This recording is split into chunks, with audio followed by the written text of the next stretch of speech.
I believe it's me. Let's make sure. Yeah. Alright, so walk and talk. And I guess I'm going to do this stupid value ought thing again. Is ought. Came up, ooh, leopard slug out. No sun, I guess, so I guess it's a good day for slugs to be slugging about. European import. Yes. I mean, this whole environment is so changed over the last 20 years. It's just amazing. Anyway, you know, all new characters in the play. I should be evolving to it. So anyway, yeah, little apple blossoms, lovely carpet. Anyway, stop that. Moving on. So yeah, I got into it a little bit with logic rolls of dice. You know, I just didn't. You know, I mean, you hit them with the obvious stuff. You just say, look, once you establish the existence of value, you're done with the is-ought problem, because the math is automatic. You can automatically, once you concede the reality of negative and positive, it's automatic. You can't evade the fact that the obligation to do it by function of value, to respect value, you have to convert negative to positive, to elevate the score. I mean, it's like a game, like game theory even. The objective is, and so there has to be, the objective of value is intrinsically not to be negative. That's the idea of having a product. You have to have a product. Okay, the negative is a non-product. And so it's almost like this obligation that's just built into the word, conceptually. And we've given it more meaning by coming up with a word like bad and good to make it more obvious that things fall into these value designation categories. And all the argument really is about is what's the real bad and what's the real good. But I mean, the idea, the concept that it exists as a fact of the circumstance we're living in, that there's ises about our feelings, about our condition, you know, our consciousness, that produces, okay, some value thing. And the value thing has to be mathematically, there's no mechanical obligation to serve value, but I'm just saying you can't logically not. There's no logical way there can be a justification for not being obedient to it, because it's the nature of the word value, which is it's important. Once it's valuable, it's important to preserve value. Value is like the word efficiency. Efficiency only has one way. You don't make something deliberately less efficient. It's oxymoronic. It's just fundamentally the idea of that would be non-intuitive to anybody. It wouldn't be respectful of the word efficient to think inefficiency could ever be something appropriate. The word says it. The concept is kind of complete in the word efficiency. So if you just, I mean, it's why I've chose the word, I guess, in a way, to use so often, you know, the whole idea of sufficient efficiency. Because you have to, that's the obligation, is increase efficiency. Increase the less cost, less bad, convert it into something other than, well, just less bad is really, I mean, you know, I still make the argument, if you get rid of the bad, really, how much good you have just doesn't matter. It's quite irrelevant. Yeah, I mean, it's an all bad system. But anyway, you know, no point in getting into that argument. It's another argument, but not contingent to this argument. of whether we can establish the fact that this value substance exists. And once you concede that it exists, the math is automatic. The oughts are automatic. There's no is-ought gap. Once you say there's something that has this value significance, this component of efficiency, this component of bad. And so, you know, I just say something simple like suffering sucks, and I say, there's the statement. It doesn't need any elaboration. It's the same thing as saying suffering's bad.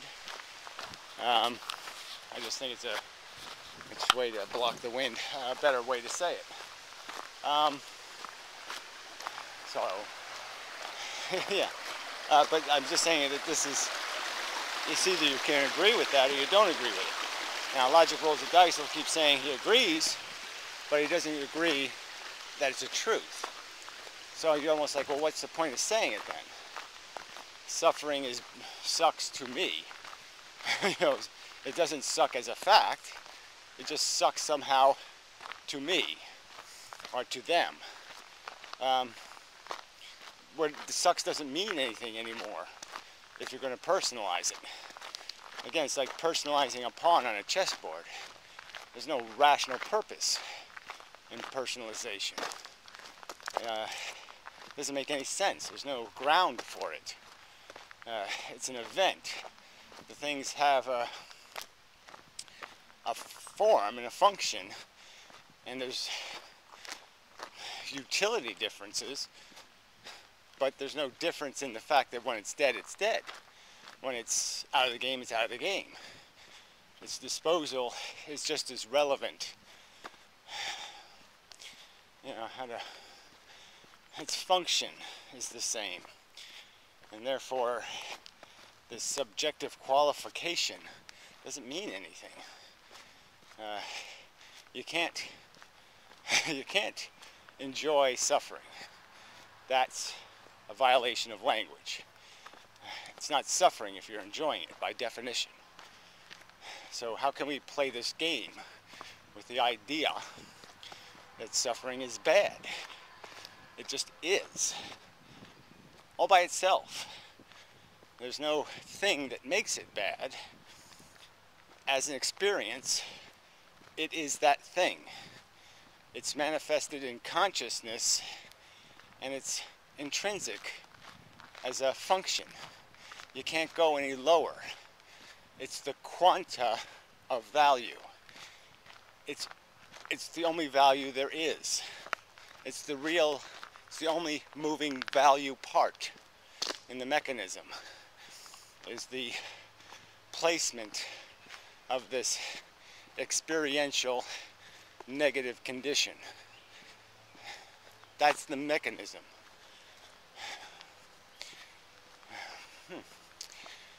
I mean, it's as fundamental as like magnetism. You wouldn't deny magnetism. You wouldn't say it doesn't exist because I can't see it. You know, I mean, obviously I think you can see it. You just need the right instruments to see it. But it's there. And I suppose consciousness in some way is a there thing, in the sense that there is an architecture that's creating it. I don't think it has a physical thing. It's not like a quanta of something is suffering, like there's some suffering quanta, you know. But I think the idea of this illusion created, you know, this neural space is just a fact that if you can create enough complexity in neural energy, electricity, that somehow you can create a thing, okay, that thinks it's seeing, that thinks, feels, senses, you know, that senses, I guess would be the key word, in this good bad way, you know, where this weird thing, this sensation, is is an illusion tied to it, is something manufactured by that process. So, I mean, conceptually, I'll concede the danger of illusions, but I think it's a consequential fact, of just the arrangement, that this is the phenomenon it creates, and it's not like it's a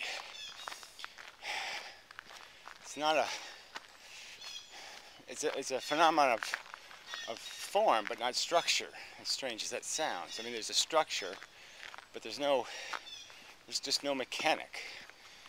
It's just some sort of byproduct,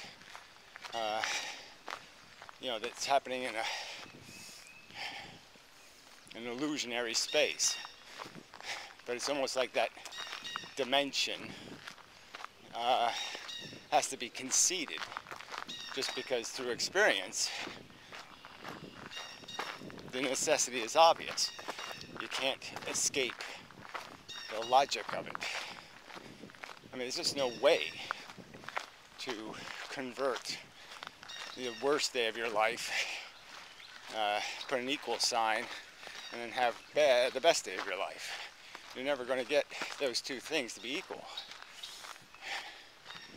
And that's just the fact of it.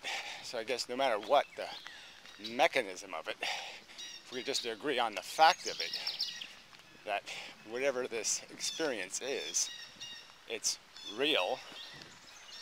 I mean, I'm experiencing it. How could I say it's not real? That would be crazy. Even a dream is real, or just as real as consciousness in a sense. I mean, in reality, my perception of the world is a dream. It's a projection. I'm just seeing a selected portion of the world. And I'm seeing I'm seeing reflections of the world, and it's interpreting them as a three-dimensional space that happens to be accurate, but the fact that I can sense it the way I sense it is, let's see, it still isn't real to it. It's still real to how far away I am from something, and how much stuff can bounce back, and the speed of light, and all kinds of other issues that create my perception. It's not reality. It's a representation of reality. Representation. A duplicate. A copy. So maybe that's a way of thinking about it, as if our brain creates a copy of value. It's not value, but it's such a good copy of the concept of value that it has value. The sensations are mimicking value, and they're mimicking it so well that they've created it. So value would be a concept to start and not exist in reality. And it didn't really exist in reality until our brain attempted to manufacture it, to make love important or food important. To make those things important, it had to synthesize value. And it just did one hell of a job. It's fake, but it's the realest fake you could come up with. It's so fucking real in its fakery. Can't be denied. It's reality, just because it's such a good synthesis of the concept of good and bad, positive and negative. It's a incredibly deep and accurate creation of those concepts. Yeah, that's probably, this ending was probably worth the less than perfect beginning. I mean, you know, this was a pretty good ending, is all I'm saying. So anyway, man, this grass was just cut like 3 days ago, and it's already too long. Pool looks lovely. Wonderful, beautiful. Yeah, I'll give you another look at it. Oh, pretty, pretty, pretty. Alright, it's got a couple of leaves in it. I can take care of that. Anyway, next time. I just thought I would report on this. 3 snakes in 10 minutes. 3 snakes in 10 minutes. It's almost like a record or something. Yeah. Snake number 3, and they're all about the same size. Kind of big garter snakes. See, they'll bite the camera. Whoa. Anyway, like to bite me. Anyway, just unusual. 3 in 10 minutes. Pretty, yeah, unusual. That's all. Yeah, that's it. Thank you. Alright, making the video. Might as well add it on to the other stuff, which I don't really remember, but we'll add it on anyway. So yeah, it's a holiday video, but it was rather toned down and polite, so let's try to deal with some of his questions. He says he still has, which I really just don't understand. I can still have questions, but so I'll try to deal with them. So he asks, what is intrinsic? Well, he's first asking for concessions. Like, okay, he does concede a lot in this argument. He basically concedes that the logic I have expounded, consequential to the facts of this intrinsic value existing, is sound enough. That, yeah, we're in big trouble if it's true. So he's conceding that. He won't concede the existence of the intrinsic value, though, so that has to be argued still. And he seems to think that somehow, because he's conceding something, that I must concede something in terms of appreciating that there's some reasonableness to value relativism as a philosophy, and I can find no reasonableness in it. And so I'll try to explain why I can see no reasonableness in it. So he asks here, what is intrinsic value? And I believe I answered these questions. What properties does it have? What are its implications? So the implications thing let's not bother with, because he sort of concedes that argument. That it has a built-in ought, and the ought is not pleasant. So I'll post this in the description as my description or my answer. Are my statements, counter statements. So they're just notes, but you know, it's crude, but you might be able to figure out what it's saying. Value is possessed like mass. So that's my argument of what intrinsic value is. You have intrinsic value when you possess value like mass. It's like something that it is what you are. You can't really escape having it. Things that have value can't escape having value. It's what they are. Like a number value. So it would be like, it's that simple, it's that obvious. The number 4 has value in it. Number 17 minus 22. They automatically have a statement of amount of something.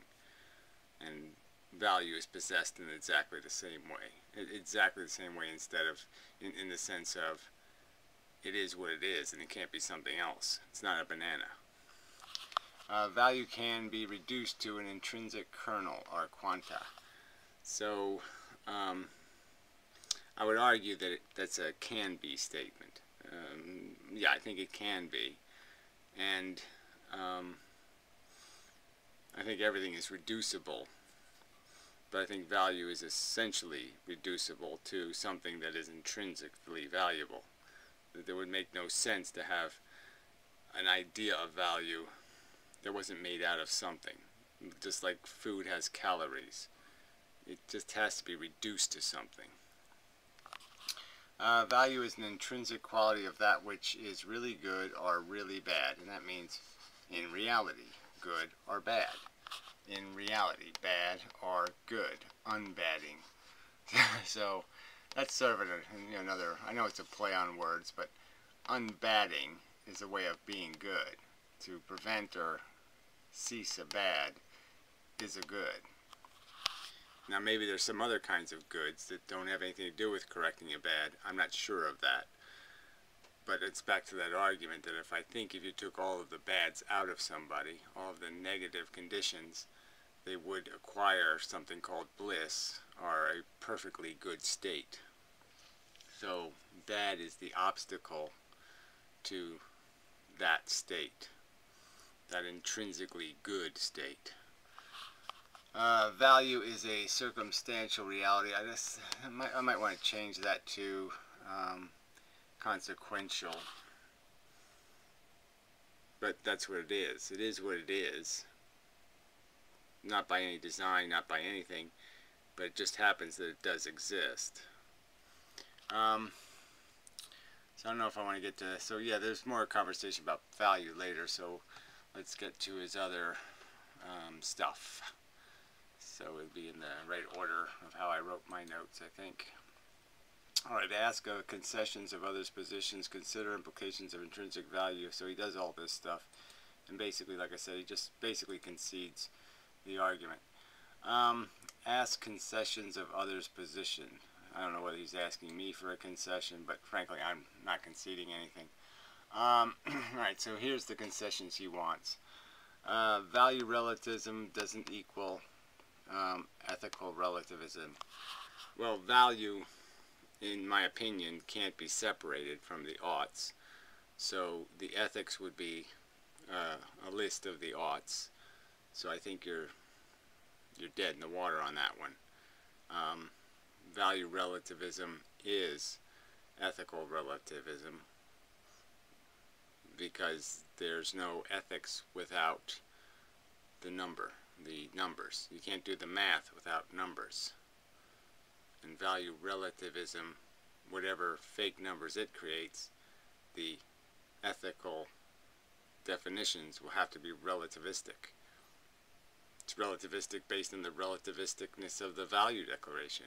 You can't have a pure product from a relativistic value. The ethics have to be relativistic because the thing they're made out of is relativistic. Just has to be.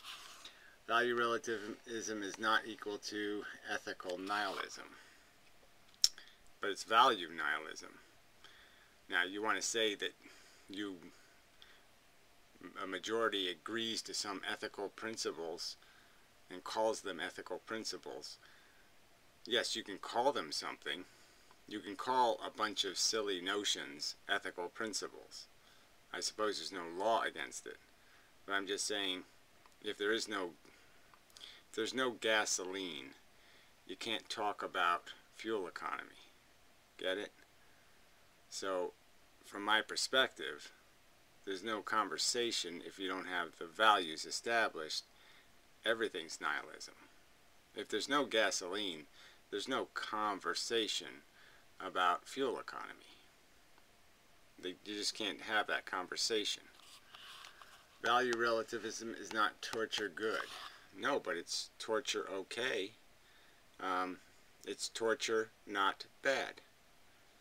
You say it's okay to think torture isn't bad. It's just as reasonable to think it is bad as it is reasonable to think it isn't bad.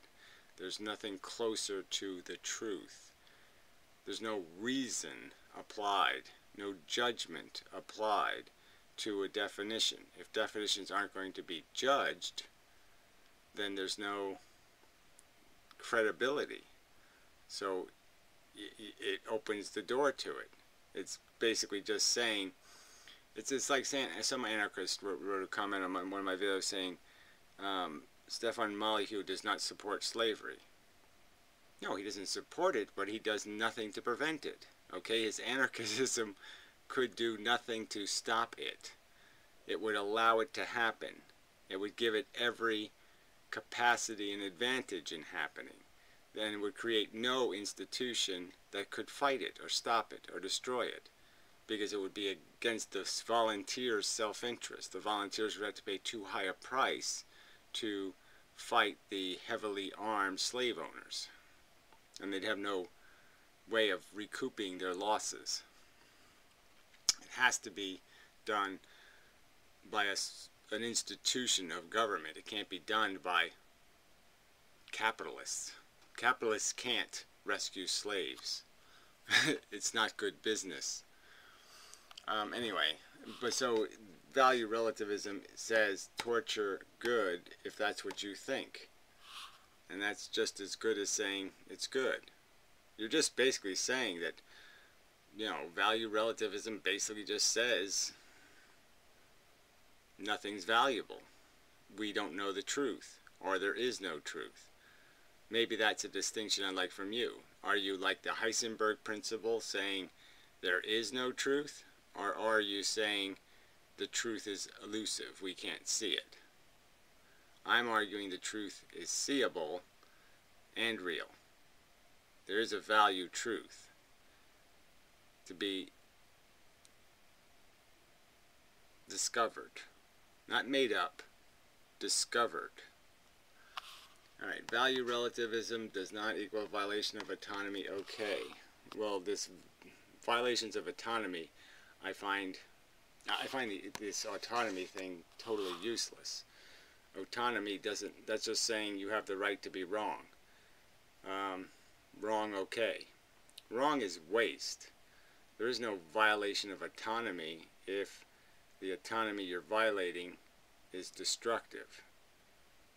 That's just good economics again. So value relativism means there's no judgment. If there's no judgment, then bad autonomy is released to be liberated. And bad autonomy shouldn't be liberated. People poisoning drinking water shouldn't be free to poison drinking water. Value relativism does not equal don't care about suffering of animals. Well, see, again, you keep using words that aren't the reality. I mean, I've said it so many times. Respect. And you keep using words like care, or love, or emotionally, or compassion, or empathy. I keep saying respect, and you keep throwing these other words in the description. So I don't care what you care about. That's not relevant. What I care about is what you understand to be true. I wish you to respect the suffering of animals, to declare its existence and acknowledge its existence. You don't do that. That's the problem. Value relativism does equal don't respect the suffering of animals. Don't demand respect for the suffering of animals. It's a respect that should be demanded. It's an ought that should be demanded. Alright, let's see what this one was. Consider implications of intrinsic value, non-existence or non-existence. So, yeah, there he concedes the argument, so we won't bother with that one. Alright, intrinsic value equals ought. So he's agreeing. He says intrinsic value equals intrinsic goals. Well, I would agree with that. So once you have value, you have plus and minus, you have greater or less, which means there's the ought. Greater good, less bad kind of thing, of something called negative or positive. Something on the lower end, higher end of some scale. Intrinsic value, intrinsic goals. So yes, the idea is to maximize efficiency. That would be the goal. The efficiency of the value. I guess that was a sink. Intrinsic value equals intrinsic purposes. Well, I wouldn't bother with this word. And even in your own description, you did something like, the purpose is to satisfy the goal. Well, that's the same thing. So I would just not waste our time with this word and just stay with ought. And you don't even need goals once you have the ought, but either just have goals or have ought. Either one of those is fine with me, but you don't even need this redundancy. Intrinsic value equals no positives. Well, that may be true, but that one's not one of the things I'm arguing. I don't need to establish the non-existence of positives to establish the fact that the negatives can't be compensated for whatever positives are claimed to exist. can't justify natalism. So as you can see in that, intrinsic value, no amount justify cancer. Well, that argument is more complex even than you outlined it to be, in the sense that it's not only can you not justify, or can you rationally defend, but it's this whole imposition argument which makes it more impossible or tenuous, where you're doing this, I will tell you that your suffering is worth my joy, which is outrageously unacceptable. So we're still there. There it changes here. Alright, consider implications of intrinsic value. Not value does not equal ought. So if there's no intrinsic value, there's no intrinsic value does not equal ought. Well, whatever, it's just the opposite of the other thing. No purpose to the question. No amount to justify, can't justify, I don't know, no purpose to question. So if there's no value, there's no purpose, I'd agree. There's no intrinsic goal, so if there's no intrinsic value, you don't have any, there's no game. There's no goal. Yes, there's no game without goal. Because the goals are just going to be then unintrinsic gratification of addictions. You know, getting your fix. And that's fine if there's no penalty to be paid for it. Answer. If there was not intrinsic value, hopefully this isn't controversial. Yeah, so that's where he's just basically conceding the argument that if there's no intrinsic value, you're going to have a problem doing this ought thing. Okay, so let's see if there was, I had some notes on that, so we'll just go over the notes quickly. Sorry, I forgot about that. Alright, relativism means conditions are not actual or rigid. So the actual is the key word there. Relativism means conditions are not actual. You know, that people can just make up conditions. That's silly. I mean, conditions, descriptions of conditions. If conditionals are not stated or reasonably assumed, that is, if you're making a conditional statement about something, its relative value, your relative perspective, then you have to state those conditions. And if you don't state them, statements are presumed absolute. So if I say suffering sucks, it's an absolute statement. It is not a conditional statement where I'm assuming you know that I'm saying to them or to me. No, I'm saying by its very nature it sucks. Its very function is to suck. It does it as one of its fundamental properties. It sucks. It produces bad, however you want to describe it. A byproduct of mental process. So this, I think, is my description of intrinsic value, you know, the sensations. So a byproduct of material process. So it's a byproduct of material process. It can't be directly observed. So he says, you know, how can we observe it, whatever. Must be sampled or experienced to be understood. So it can't be directly observed. You can indirectly observe it through behavior or mannerisms, that kind of stuff. Must be sampled or experienced to be understood. You have to. You really have to have a feeling to know what a feeling is. There's nothing else to compare it to. There's really no other way to get to it in terms of understanding it without having it. Feeling is value creation. So I've said this many, many times. I'm just saying that's my assertion. Now that you might consider that a bold assertion that has no substance, but I'm saying, no, I'm saying from my personal experience with sensations, that's my conclusion. Feelings are sensual evaluations. So feelings are an evaluation, but they're not an evaluation like we do intellectually of something's value. or a decision we make when we do risk aversion or something. Those decisions don't create any sensations necessarily, any strong ones.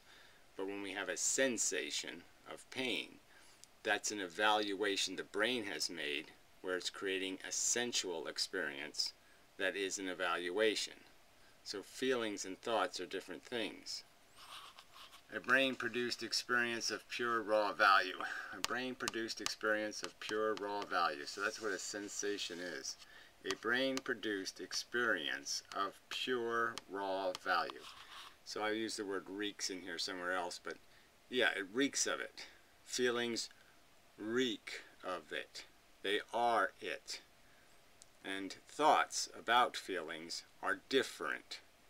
Feelings are an evaluation, and thoughts are an evaluation.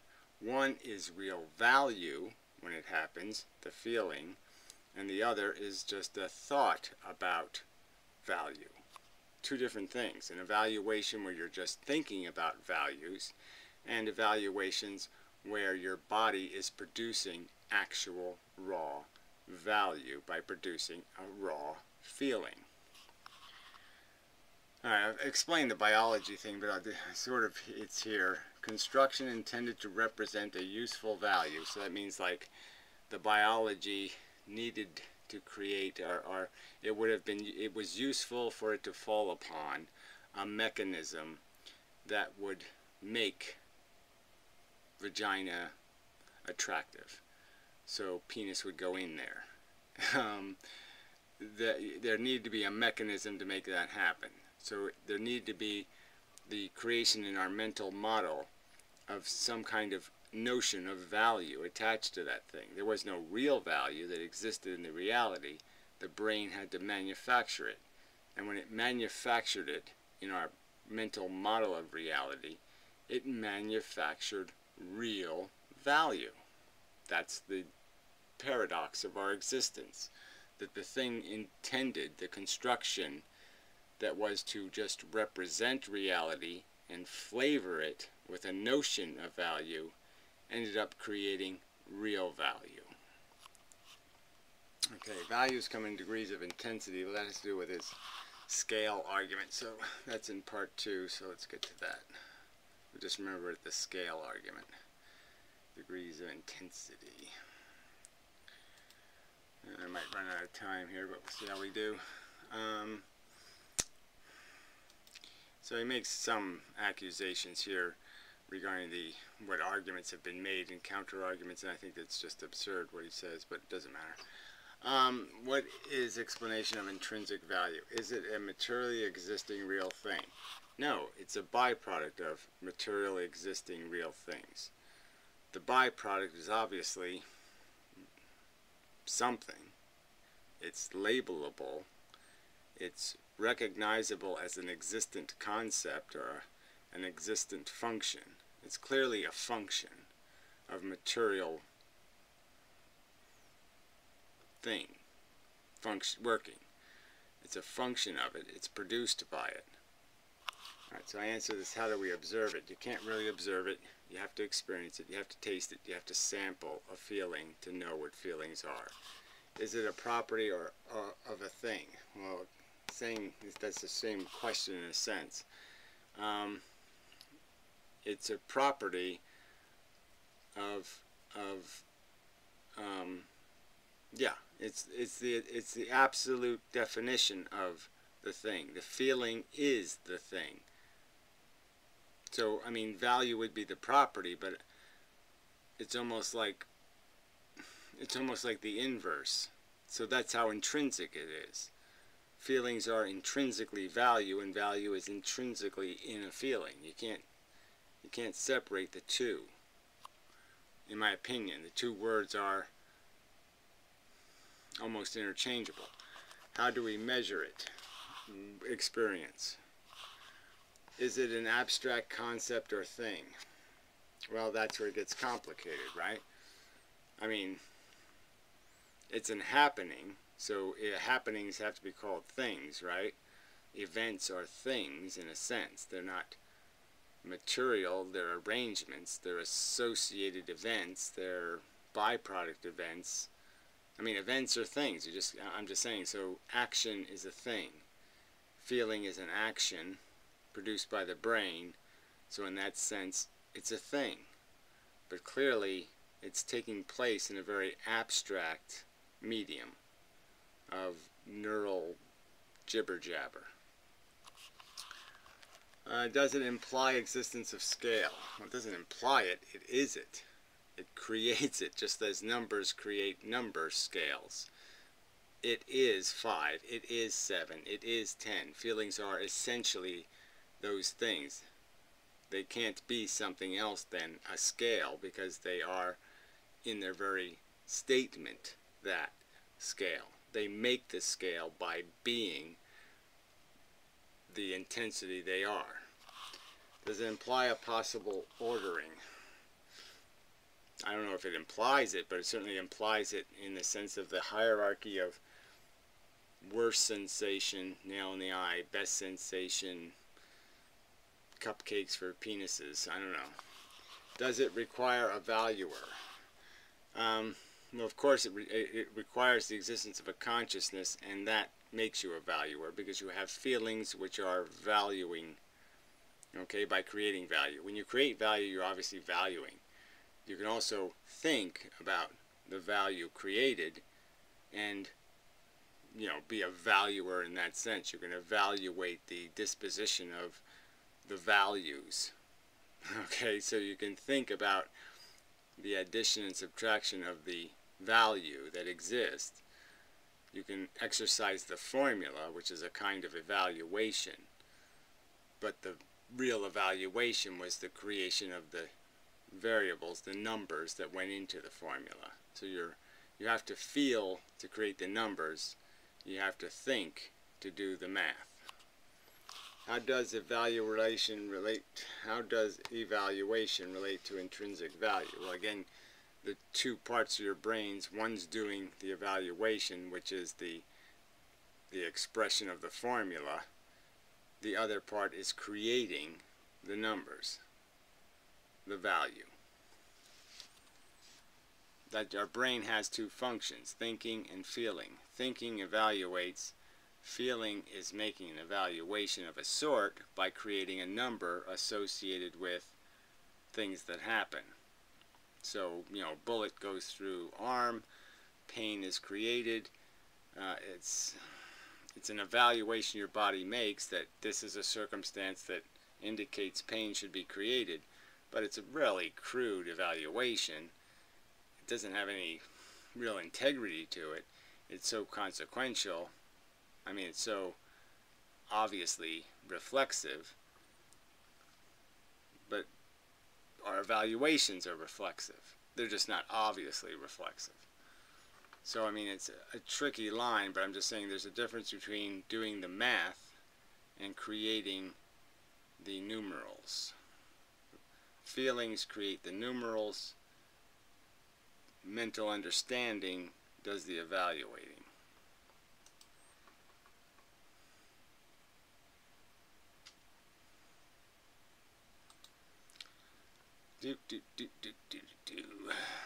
Does it imply a scale? I guess that's the same thing. So then you had this wheel thing, which is kind of obnoxious. What does intrinsic value mean? Okay, so arbitrary blunt assertion, not logic. So you agreed with a statement I made. When you think something, you have to explain why you think it. Exactly. I have explained why I think feelings are what they are, why I think other sentient beings are equal to myself, why I think these things. I have done all that. So your implication that I'm not living up to my own standards is silly. And so let's deal with this arbitrary blunt assertion, which is just nonsense. So we were degrees of intensities. Makes you a valuer through value creation by experience of value. So this is his valuer thing. So you're made a valuer through value creation by experience of value. So you're experiencing feelings. Feelings are value. And so obviously you're a valuer in the sense that you're making numerals. Now, whether you can do the math correctly and figure out what those numerals mean, another question. The mechanism evaluates, and that creates the reflected value of intrinsically valuable experience. So the brain makes an evaluation. Bullet in arm. Tissue is torn. Nerve endings have been stimulated. It creates a reflected value, sensation, pain, that is intrinsically valuable as an experience. So the pain is bad. The bullet wasn't intrinsically or fundamentally, didn't have any component on it that said that was bad. It was only bad when it was converted into a degrade of my arm tissue, kind of a thing. And then when the sensations were created, the consequential sensations being created. So bad gets to be a little tricky because there are consequential bads, in the sense that there are bads that are going to create bad feelings. Thinking you're going to die is a bad feeling. You dying might not be a bad thing, but the fact that you will feel bad about thinking about dying is a bad thing. There is a difference between understanding of value and feeling value. So this is probably the most important, one of the most important sentences.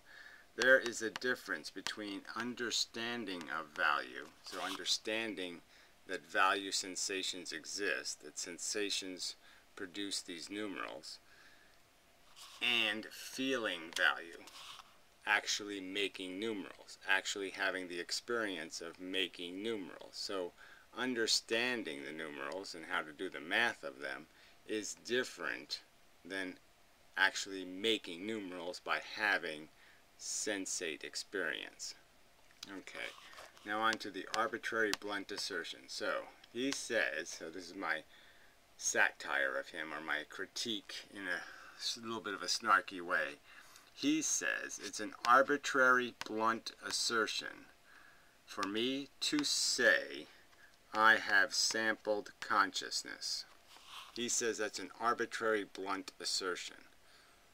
I have sampled consciousness. I am conscious. And then I too say I have been educated by the experience of sensation.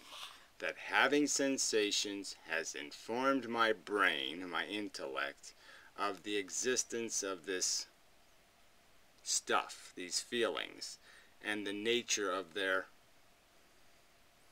intensity in value relevant manifestation. Everything about my personal experience says to me these sensations have value character, and my brain has observed that and understands that to be a truth, that the sensations are cavernously different from bad to good. He says that's a arbitrary blunt assertion, that description of my personal experience has no credibility, that it's arbitrary as if my consciousness is some special case. It's blunt as if somehow I can make it unblunt. The sensations are as fucking blunt as you can get. I mean, yeah, go find some smallpox and drink it, and you'll see that the sensations are pretty fucking blunt. They'll bluntly assert, the sensations you will feel will bluntly assert to you that this fucking sucks. I find sensations to be decidedly of a bad or not bad character. So clearly they could be good also, but I'm just saying they're either in the category bad or something else. But there's definitely, I have observed, a definite bad component. Undeniably bad. Now, he says that's an arbitrary blunt assertion. That to me, to have a consciousness, to feel horrible sensations, and to say in my opinion, it's decidedly bad, those sensations. They reek of it. Find no way to unbad the intrinsic badness of bad sensations. So I know it sounds like shit, but that's the truth of it. So he's saying it's arbitrary blunt assertion for me to say I find no way to unbad the intrinsic badness of bad sensations. I can conceive of no theory. I can conceive of no fantasy, no fable, no miracle, no leprechauns, no anything that would make it possible to unbad the badness of bad sensations. They are fundamentally and intrinsically bad. They reek of it. Alright.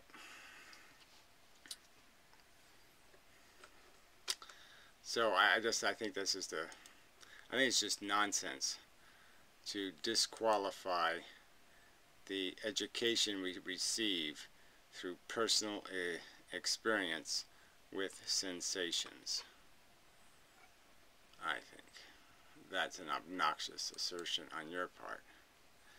Okay, that we already did. So he keeps doing this arbitrary blunt assertion, not logic. Well, to me, I can't, like I said, there's no other way. It would be illogical for me to not pay attention to the reeking of the value that is fundamentally part of the sensations. That would be illogical. To deny that the sensations reek of value, that would be illogical. So what does intrinsic matter mean? So here's his argument, and that the circular logic. The truth matters. So he says that truth matters. The truth matters. Getting the facts correct, accurately describing reality, that is important, yes. Consciousness is a significant event. It's an important instance. I don't know what that means. But certainly those words, significance, importance, mandate, are part of what defines value. Weighty, configuration, element, seriousness. I don't know what those exactly mean, but I'm not going to play with them. We'll get to the other lists. You ought to look after, is what he says the conclusion is.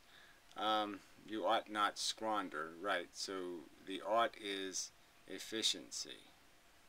You ought maximize efficiency. That's the nature, that's the ought stuck on value. When you create value, you have to maximize efficiency. Alright, nature, he brought up gladiator war, consumption, reproduction, addiction, cannibalism. Again, these aren't metaphors, these are actual descriptive terms. So yes, gladiator war is a metaphor, and a metaphor built out of the very horror that is sensations and all the rest of this stuff. So that's the irony of it. It's a metaphor made out of the thing it's attempting to metaphor. But these things are a list of accusations that this is what life is. So anyway, arbitrary blend assertion, still saying that. So let's see if there's anything, see if we get any better place here.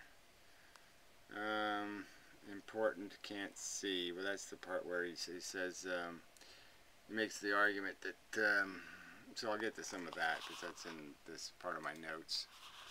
So we left off at find a way to unbad badness. Yes, okay. Assertion from personal experience. So assertions from personal experience. How is the personal experience suspect? So that would be my first argument to you. Is if you're going to say my personal experience is no good, you have to explain why there's some evidence that my personal experience is suspect, that I haven't interpreted the negativeness of smashing my toe with a sledgehammer, that somehow I'm not realizing that those sensations are actually good, not bad, or some other way that I've suspectly misinterpreted the sensations that are associated with these common neurological reactions. And I don't think you can do that because these are common neurological reactions. Alright, it is circular logic to observe that sensation is a thing that happens. So if I say that, look, I've experienced it, sensation, whatever it's made out of, is a thing that happens. It's happening. I'm experiencing it. No point in denying its existence. Wherever it exists, it does in fact happen. It's a thing and it happens. And that sensations reek of value. So to understand as a conscious realization, as a conscious perception, that I cannot better describe sensations than to say they reek of value. They have bad or good or nothing written all over them. They're the ones on one side of the fence and the ones on the other side of the fence are unmistakably on a side of the fence. Absence of reasonable alternative theory is an element of credibility. So he's arguing that that means nothing. And what I'm saying, what I'm attempting to argue, is one of the ways you test a theory's veracity is there some counter theory that is equally valid, has just as much evidence, or is there some challenging theory? Is there something that can be used as a counter to this theory? And the absence of a counter theory means something becomes more credible. So if there was no theory of evolution, obviously God would be a better theory than no theory, in a sense. It would be some evidence that God may have value as a description of reality if there was no conceivable alternative explanation for existence. So it just happens to be something that lends credibility, and I would argue that creates a likelihood of validity. That if there is no even conceivable, you can't even imagine it. Okay, you can't come up with, without, even if you didn't have details of it, you can't even come up with some vague construct that is at all reasonable. That's by definition, I would say, that means the theory has a stronger likelihood of being accurate. I mean, you can't even imagine some way to get around the statement of truth. Alright, and I'm saying the statement of truth